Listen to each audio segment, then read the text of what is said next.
Penguin Random House Audio presents The 100 Loves of Juliet, a novel, by Evelyn Skye. Read for you by Joe Arden and Aspen Vincent, with an author's note, acknowledgments, and dedication read by the author. For Tom, this book is my love letter to you, to us. There are more things in heaven and earth, Horatio, than are dreamt of in your philosophy. Shakespeare, Hamlet, Act 1, Scene 5. Helene.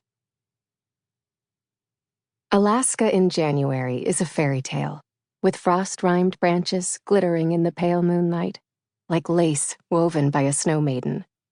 Icicles on rooftops twinkle like Christmas frozen in time, and I swear the spiraling snowflakes beckon to me as they fall. Fairy tale indeed. Or at least it's a great first impression for my first evening here.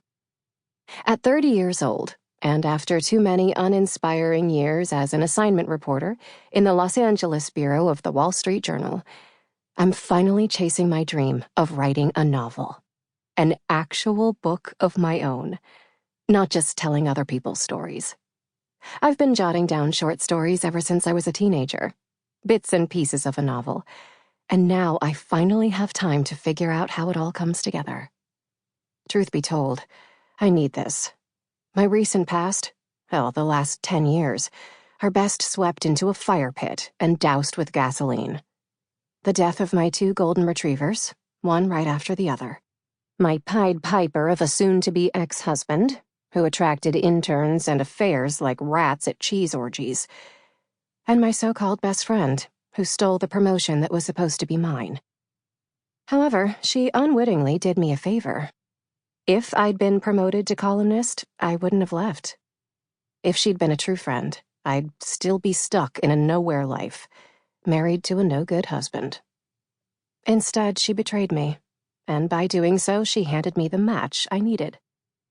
I lit it and burned the past down, metaphorically speaking. Goodbye, old Helene Janssen. Hello, new and better me. My mom always says that everything happens for a reason, and I obstinately hold fast to that belief. So when I saw super cheap plane tickets to Alaska, tourists don't usually visit here in early January, plus an artist's cottage for rent in a quaint fishing town, I saw it as a sign that this was where I was supposed to go to begin work on my novel and my future. And I think I was right. Being here in this winter wonderland is already helping me feel better about my odds going forward. I hum to myself as I lock the door on the cottage and head down the street in search of dinner. It's only 6:30, but it's been dark for hours now, which will take some getting used to. So will walking through the snow in these clunky boots, although it's better than driving. I've got a car stashed in the garage, but the trip this afternoon from the airport to the cottage was harrowing enough for one day. I'm used to driving down sunny, palm tree-lined boulevards, and I don't want to use up the rest of my daily allotment of luck on the icy streets of Reba Harbor. Luckily, my rental is only a few blocks from the picturesque downtown. On the corner, a cute nautical-themed bookstore cozies up to a little souvenir shop for the few tourists who venture away, in summer, from Anchorage and Ketchikan. Wood smoke billows out of a barbecue place, scenting the air with brisket and ribs. There's also a record store.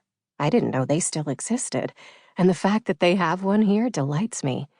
Several bakeries, and a coffee shop. When I see a bar called the Frosty Otter, though, I know that is where I want to be on my first night in Reba Harbor. It reminds me of a saloon from the Wild West, but with an Alaskan flair. The blue paint weathered by snow and salt from the roads. A wooden statue of a bearded fur trapper stands outside the door, rifle in one arm and beer stein in another, and ragtime piano music jangles from speakers inside. 3 flannel-clad lumberjack types charge amiably through the front door ahead of me, laughing at jokes in that deep-throated, belly-shaking way of people who've known one another for years. I slip in through the door behind them. Inside, the Frosty Otter is everything I hoped it would be. 2/3 of the tables are full, and the patrons are as eclectic as the decor. The lumberjacks go straight for the far corner to sit beneath a large mural of a grumpy-looking otter. Along the back wall, a cluster of older women who look like kindly grandmothers knit beneath faded 20th century advertisements boasting wild Alaskan salmon, the Klondike, and a cartoon of a giant king crab wearing a gilded crown. I think that might be my favorite.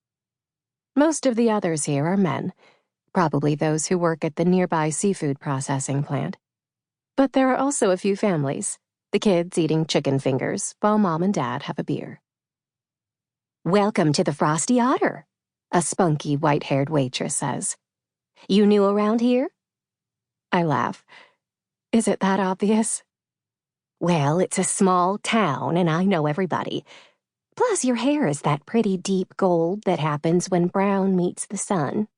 Unlike the rest of us, pasty and vitamin D deprived folk." She winks. "I'm Betsy, owner of this joint. Sit anywhere you like, and I'll bring you your first drink on the house. What'll you have?" "A local beer? Maybe a pale ale?" "Coming right up." I find a smaller booth along the wall where I can see everyone in the room, and I slide onto its cracked pleather seat. A giant moose head trophy hangs above me, and it's both impressive and a bit gruesome at the same time. Still, it fits into the over-the-top decor of the Frosty Otter just right, and I can see why this place is so busy. Betsy brings me an ale from an Alaskan brewery. "Your watch is way off, hun," she says, gesturing at my wrist. "You need to reset it, and to local time." I smile and shake my head. "Can't. It's broken." It's not even a particularly impressive watch, just a standard blue and silver dive watch. It used to belong to my dad, and it stopped working after a deep-sea scuba expedition. But he never bothered to fix it, just kept wearing it broken. "Time doesn't matter," Dad liked to tell me and my sister, "because if you live with one eye fixed on the end, you've already lost." It's a lesson I haven't always been good about following, but I plan to now. Which is why I wear his watch like this. It was broken when Dad used to wear it, and it was broken when I inherited it. The watch might not keep time, but it's a good reminder for how I want to live. Both eyes on the present. Another group of boisterous men pours into the restaurant. The room breaks out into cheers as the 7 of them enter, and people lift their glasses to toast their arrival. "Who are they?" I ask. "King crab fishermen from the Alacrity," Betsy says.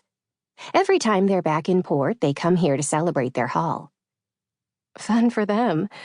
But why is everyone else cheering? Betsy smirks. "Self-interest. The Alacrity's captain, Sebastien, is legendarily generous. He buys a round of drinks for the whole restaurant whenever he's here. Speaking of, I better get back to the bar because orders are about to flood in." I thank her for the beer and settle in to people watch. I take a sip. It has a lovely hint of honey in the finish.